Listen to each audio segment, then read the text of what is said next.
पहाड़ों से झरने निकल सकते हैं, पहाड़ों से झरने निकल सकते हैं। समय की सुई रुक सकती है, समय की सुई रुक सकती है। और अगर आप मेहनत करने लग जाओगे मेरे बच्चों, तो मेरा दावा है आपकी तकदीर भी बदल सकती है।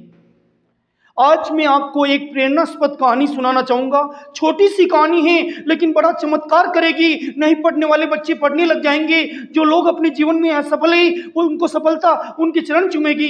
एक बहुत बड़े महात्मा थे, वो किसी गांव में ठहरे हुए थे। उनकी बहुत प्रसिद्धि हो रही थी, लेकिन कुछ लोग जलने वाले भी होते।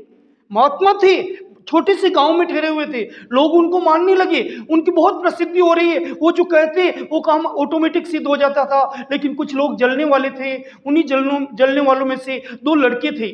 उन्होंने निश्चय किया कि इन महात्मा को हम गलत साबित करेंगे और गांव से बाहर निकाल के रहेंगे। तो दोनों लड़कों ने एक उपाय सोचा। उन्होंने एक चिड़िया का छोटा सा बच्चा लिया और उन्होंने कहा हम महात्मा के पास जाएंगे और उनसे दो प्रश्न पूछेंगे। एक प्रश्न तू पूछना हाथ पीछे करके कि महात्मा जी मेरे हाथ में क्या है। फिर अगर वो उत्तर दे पाए तो दूसरा प्रश्न मैं पूछूंगा कि जो बच्चा है चिड़िया का वो मरा हुआ है या जीवित। दोनों महात्मा जी के पास गए, महात्मा जी को प्रणाम किया।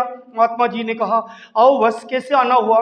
तो उन्होंने पूछा कि महात्मा जी बताइए, एक शिष्य ने पूछा कि महात्मा जी बताइए मेरे हाथ में क्या है। तो महात्मा जी ने 2 मिनट के लिए आंखें बंद की, अंतर ध्यान किया और कहा बस तेरे हाथ में चिड़िया का छोटा सा बच्चा है।